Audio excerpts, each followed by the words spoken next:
Baiklah, kami kelompok 7 akan memulai presentasi kami hari ini dengan membahas topik yang sangat penting, yaitu arsitektur dan organisasi komputer, evolusi komputer, dan performa. Saya sebagai moderator dalam presentasi ini akan memulai presentasi, tapi saya tidak sendiri. Saya ingin memperkenalkan nama-nama anggota dari kelompok 7 kami, dimulai dari yang pertama. Perkenalkan, nama saya Fiska Belasari dengan NIM 3241050001. Perkenalkan, nama saya Neka Marsha Ayu dengan NIM 123105015. Perkenalkan, nama saya Irwan Saputra, saya dari Prodi Ilmu Komputer, NIM 1210531. Nama saya Muhammad Parancedia, 1231050330. Saya akan membacakan tentang pengertian arsitektur dan organisasi komputer. Arsitektur komputer merujuk pada atribut sistem yang visible untuk programmer, atau dengan kata lain, atribut-atribut yang memiliki dampak langsung pada eksekusi logis suatu program. Contoh dari atribut meliputi set instruksi, jumlah bit yang digunakan untuk mewakili berbagai jenis data, misal angka, karakter, mekanisme I/O atau input atau output, dan teknik untuk penyelamatan memori.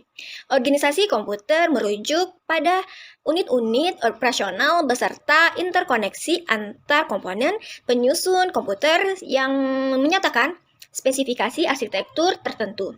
Atribut organisasi meliputi detail hardware yang transparan terhadap programmer seperti sinyal, kontrol, interface atau antarmuka, serta teknologi memori yang digunakan.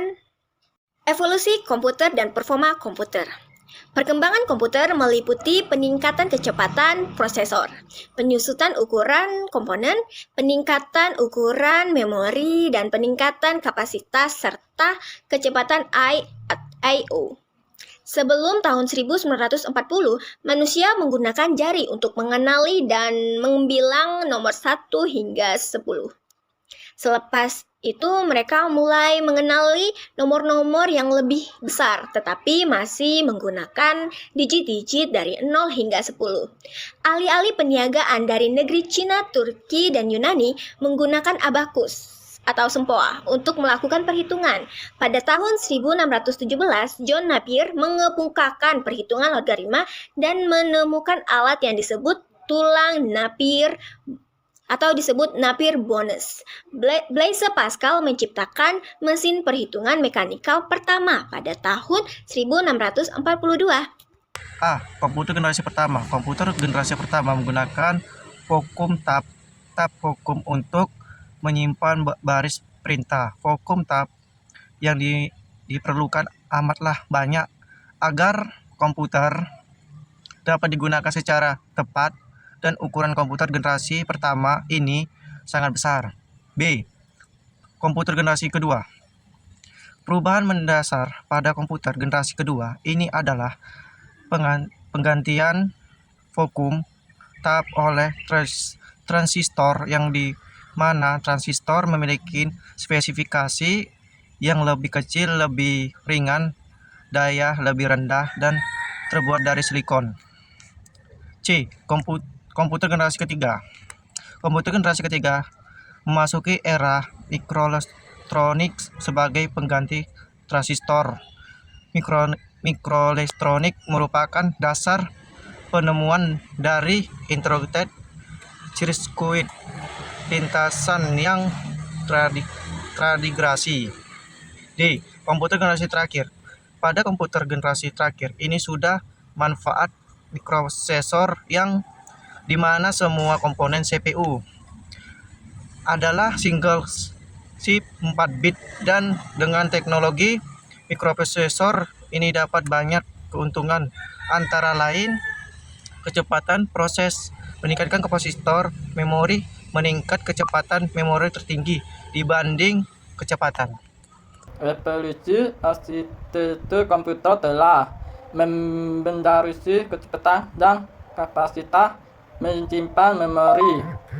Memori merupakan suatu komponen yang digunakan untuk menyimpan atau menjunjung program operasi yang dilakukan oleh prosesor dan data atau informasi yang dikelola oleh prosesor disimpan di dalam memori.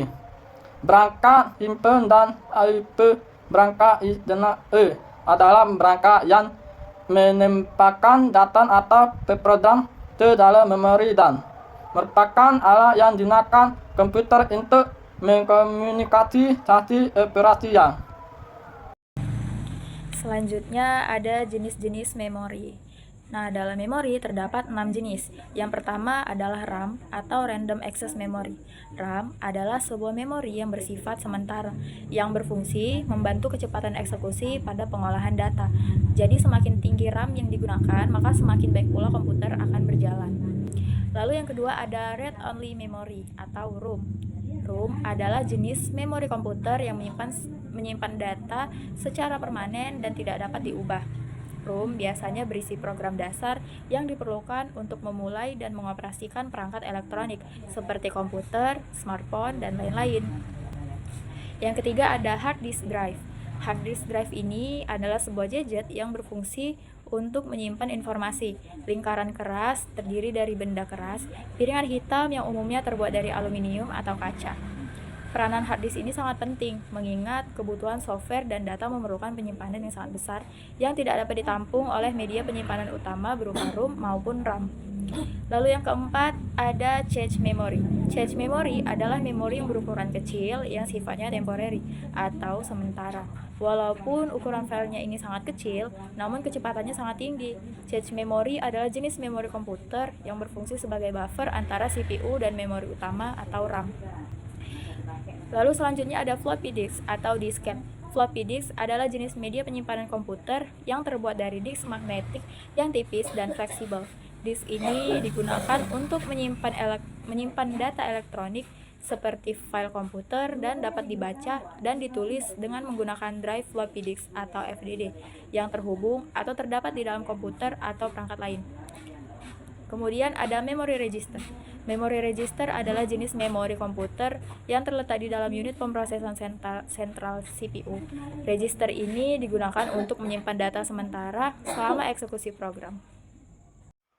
Kesimpulan, arsitektur komputer merujuk pada atribut-atribut sistem yang dapat dilihat oleh programmer seperti set instruksi, tipe data, mekanisme I/O, dan pengelamatan memori. Sedangkan organisasi komputer menggambarkan bagaimana komponen fisik seperti CPU, memori, dan I/O terhubung dan berinteraksi untuk melaksanakan instruksi yang telah ditetapkan oleh arsitektur. Seiring berjalannya waktu, evolusi komputer telah melalui beberapa generasi, mulai dari penggunaan tabung, vakum, hingga mikroprosesor modern. Setiap generasi membawa peningkatan signifikan dalam hal kecepatan, efisiensi, dan ukuran perangkat. Saat ini, arsitektur komputer telah berkembang pesat dengan hadirnya teknologi paralel computing, cloud computing, dan arsitektur neuromorphic. Itulah kesimpulan dari kelompok kami. Saya ucapkan terima kasih.